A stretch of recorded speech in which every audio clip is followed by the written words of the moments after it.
You want to make sense this election? You know what to do. If you want to make sense this election, you know whom to vote. And you know who to vote? You cannot go wrong if you vote BBM and Sara. Again, I'm not telling you whom not to vote. I'm just telling you why should you be voting for them. Okay? Again, 18 years of prosperity, 6 years of PRRD, 6 years of BBM, and 6 years of Sara. That's 2034. And you know what's gonna happen? That's 12 years, right? And that's a lot of years for us to grow. And I love imagining that we are gonna be led by really strong people, not just physically, but mentally, diba? And with a heart. And they have this decision that is always good for our people. 2034. So, ilang taon na ako dyan? I'm 35 right now, so I might be 47 by then. That means our children will have a brighter future. Okay? If you want a brighter future, my dear friends, vote for BBM and Sara. Again, 2022 to 2028, that's BBM. 2028 to 2034, that's gonna be Sara. And by then, we have already set the bar so high. We have already set the standard so high. Therefore, we are going to be choosing really good people to lead this country. And I think we are not far from becoming a better Singapore. We are not far in becoming a better Korea or South Korea, or we are not far in being better than Japan or those progressive nations, I tell you. And you know what? Just make the right decision this May 2022 election. I tell you, you're not gonna be wrong if you're gonna be voting for BBM and Sara. So BBM, Sara, guys.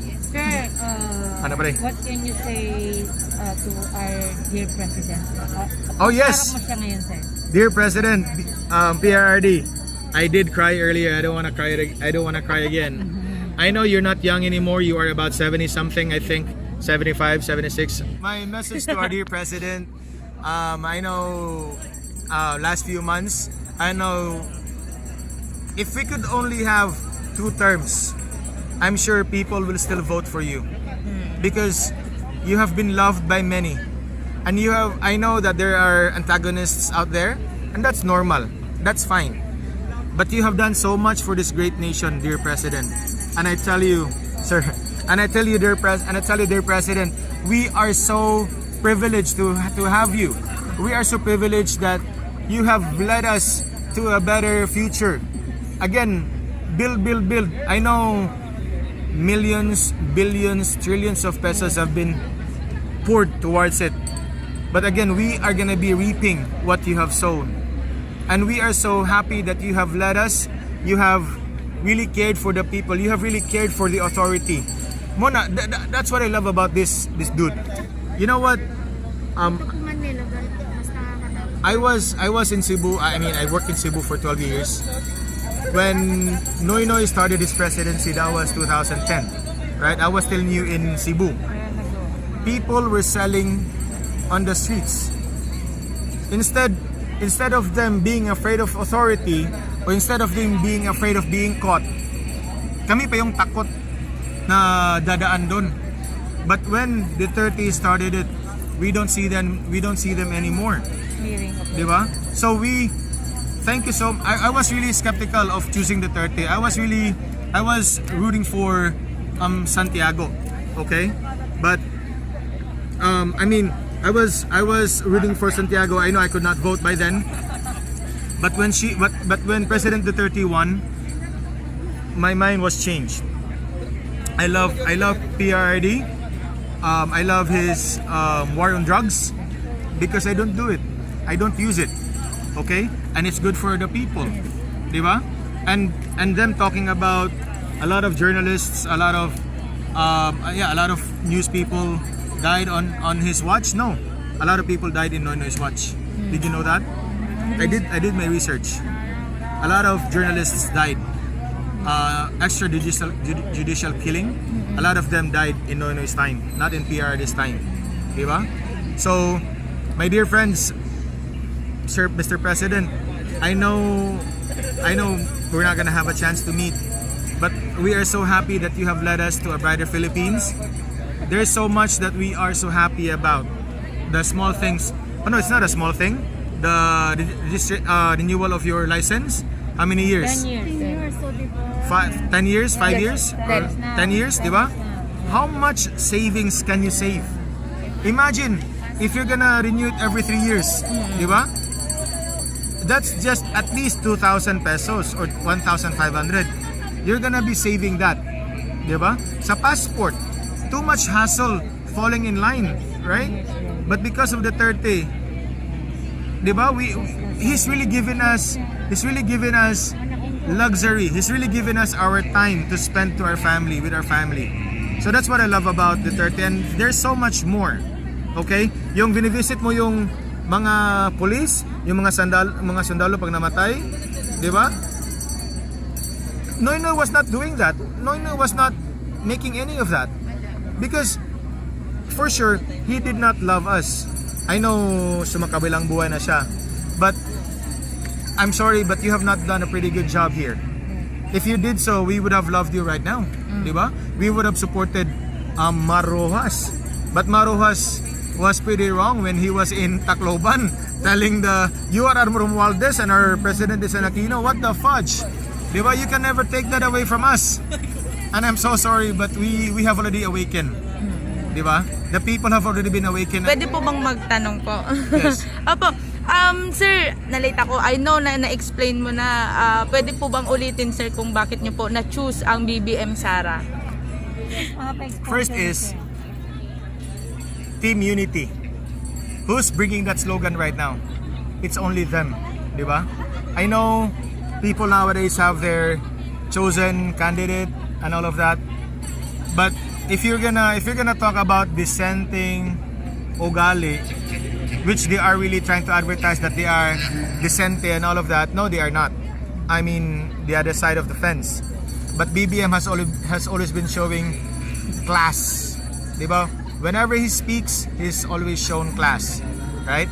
Secondly, he has prepared.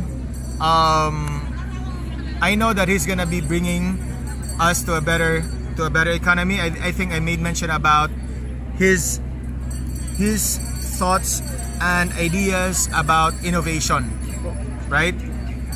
That's what we need right now, diba? I know Duterte has already started build, but before talking about innovation, build, right? Who's the better president? Who's the better presidential candidate right now that would be following it? It's only BBM, right? No other than. And don't tell me about Lenny telling us, oh, they're gonna try to enhance. Oh, don't give us that crap, okay? Don't give us that crap, because we know, like Cory, they're not gonna continue it, right? And you know what? Build has really brought so much blessings, so much convenience. Yes, if you can only go to Mindanao, there's like a lot of roads there that have been open, di ba? Talking about convenience, sir. Build. Who's the better presidential candidate right now that would be continuing it? I don't think Lenny is gonna continue it. I have to mention her name, di ba? Yeah, opo. Perhaps you might be considering it, but no, she's not gonna do it. She's just not gonna do it because why? They hate Duterte, right? Who's gonna continue doing it? It's only BBM. And aside from that, talking about innovation, I could not name a lot, but innovation. Opo. You see Bangi windmills, di ba? Why not make use of the resources, the natural resources, right? Matod pa ni Noynoy. Paano pag makulimlim? Paano pag nung wala hangin? What the fuck? Are you that?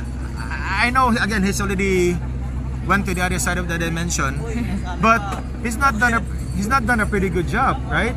But BBM, again, don't tell me about he did not think about it. He was invited to do it, and he thought that it was better for them, right? So he had taken the risk, and that's good for them, and that's also gonna be good for us, right? And that's just one of the few. That's one of a lot of reasons why I love BBM. And why do I support Sara? Obviously, if you can go to Davao City, which I was there back in November, it's a really nice city. Okay, it's clean. People are disciplined. Diba? You're not gonna run 60 kilometers per hour in a 30 kilometer per hour road. Diba? That means people are disciplined. And if we want to have a progressive country, I think we also want to be disciplined, right? And therefore, we love BBM and Sara tandem. And you know what? Sara, she's also like her father. Again, it's self-explanatory, right? But again, she's also decisive, which is good. And when we talk of helping people, they help long term. They're not gonna bring GI sheets, diba? Like what Lenny did, and a lot of advertisements about, oh, I've done this, I've done that, bringing my own chair, buhat ng sariling bangko. Come on, Lenny. We were not born before. Okay, I was born in 1986, Lenny. Diba? I'm sorry, I'm always keep on mentioning Lenny because I don't want them to be back in the throne again. Again, in the last 30 years, they have not done a great job. Okay, there were already 2 Aquinos in the office, but they've not done a great job. So I'm so sorry, it's not your time anymore. And you might be thinking, ba, why despite the fact that they have indoctrinated us, despite the fact that they have taught us sa books that Ninoy Aquino was a hero, why are we changing the narrative right now? Because they have not done a great job. That means to say, we can now make a conclusion that they have just indoctrinated us, telling us that it was the Aquinos. No, it was not. Because they have not shown us love. Right? If they have shown us love by making sure that we improve as a country, as a nation, but they have not done. So that's why we tend to believe that they didn't love us at all. That's why we believe that the Marcoses have done a pretty good job for us, right? We have a lot of GOCCs. GOCC stands for government-owned company and corporations, right? And how many of them have been sold to private individuals during the Cory Aquino time? Diba? And for example, the nuclear plant in Bataan, they did not continue it. Why? Because it's the Marcoses. Diba? If they love the people there, if they love us, they could have at least continued it. Why? Because it's good, right? That's why I'd like to believe that the build program of PRRD will not be continued if they're gonna be seated in that office. Why? Because they have the same mentality, right? They're not gonna continue it, so it will be put to waste. And that is why, if you want to be progressive, you know how to vote this May. And there's no better candidates. There's no better tandem than BBM and Sara, right, sir? So that's why I believe that BBM and Sara will continue the legacy that PRRD has started. And that is why, I've been telling this to everyone, I believe that there would be 18 years of prosperity, sir, for sure. Why? 6 years of PRRD. Are you not experiencing kanang kaharuhay karon? Masagana pa mo. Ang hirap na mamatagalog. English na lang. Okay. We are experiencing progress right now. Diba? That's 6 years. 2016, 2022. Right? And we are another 6 years of BBM. Right? Another 6 years, I believe that. And if you wanna complete 18 years, another 6 years of SARADUTERTE. Okay? That's 18 years of prosperity, I must say. And because of 18 years of prosperity, by 2034, my dear friends, we have already set the standard so high. And we already know what kind of people that we want to lead us. Diba? And that is why I'm so passionate right now. That's why we are spending our own money in Cagayan de Oro in coming here, because we know that this is a break or make election, diba? Because again, I know they will do everything that they could. They are like a lion ba, waiting to devour us, and we are not gonna let that happen. I don't want the next 12 years to be miserable, much more the next 6 years to be miserable. Diba? I'm sure you don't want that to be happening too as well, sir. Right? Yeah. And that is why we are so passionate right now. We are here in Philippine Arena making sure that our voices are gonna be heard. We are here making a difference. We are a movement and you could not bring us down. Diba? If you're gonna ask us, binabayaran ba kami dito? Are we getting paid? No, we are not. I was told last week, Sir Ed, punta tayo ng kwan. Oh, sige, let's go. But I did not have my vaccination card yet. Sorry. Yet that time. But I decided because of BBM and Sara, I made a decision. What decision was it? To be vaccinated. Because I want to be here. Right? Should they be able to see me? No, they don't. But I want to let people know that we are here. We love this tandem. And we believe that in the coming election, they are the team to beat. Di ba? And you know, and we believe that in the next 6 years, we are gonna be better. We are, again, as I was saying, in the next 12 years perhaps, or in the next 18 years, or in the next 24 years, we are not gonna be far from South Korea. Last August, I renewed my voter's registration because I know that I will make my vote count this May. Nakahabol po kayo. Nakahabol kami. Naglinya ka talaga kami doon. And we are so fortunate to be getting it. And that's why May 2022 election, we will not sleep. You know why are we not gonna sleep? Yes, sir. You know why? Yes, sir. You know what happened in 2016, right? Yeah. What happened in 2016? So wake up. Don't Diba? sleep. You know what? In 2016, I was in Matnog, Sorsogon. And that's the place of Lenny Robredo. Yes, sir. We had our medical mission there. I'm not a doctor, okay? I'm a licensed teacher. Okay, But sir. I did not practice my profession. I was a team leader sa Concentrics, Okay, sir. Cebu. Kaya ang ganda ng accent mo, sir. And I'm just trying. Wow. joke. No. So anyway, yeah, I know. Just I was there. I was in Matnog, Sorsogon. Pagkatapos ng on the election day, on the election day, Bongbong was leading. Yeah. Bongbong was leading, right? And when we slept, and when we woke up, what happened? Lenny was leading, di ba? So where did the votes of BBM go? Where did the votes of Cayetano go? Right? Where did they go? Yes, exactly. That's why Mr. Bautista is already in the US. What did Wanzon do? She let him go, right? And you know why? You know what? I'm gonna tell you this, huh? I'm gonna tell you this. Lenny was a nobody. We didn't know her in 2016. Yeah. But okay, quote unquote, she won it, right? For 15 million votes or 14 million votes. Where are they right now? If we're gonna have that, if we're gonna try to analyze sa survey, where are those 15 million people? Bongbongsmarcos is here. Lenny is probably under the table, right? 60% and 10%.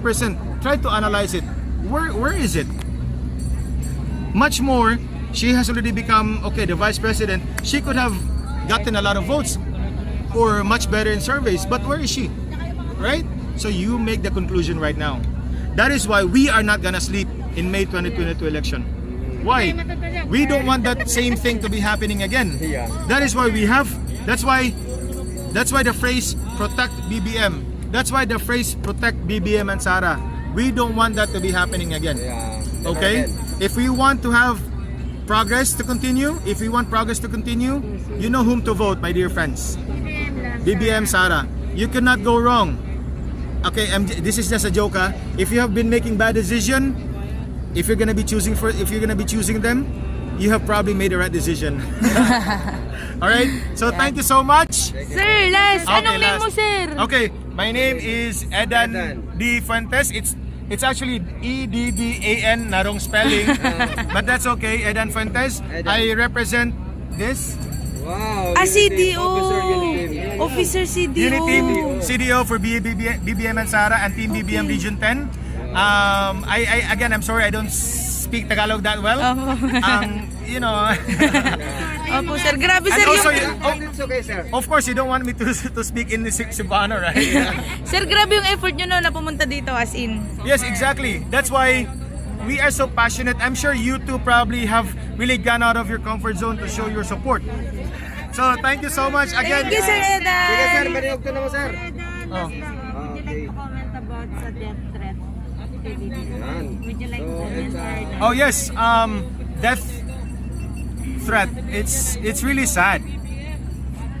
Let's make it a peaceful presidential election.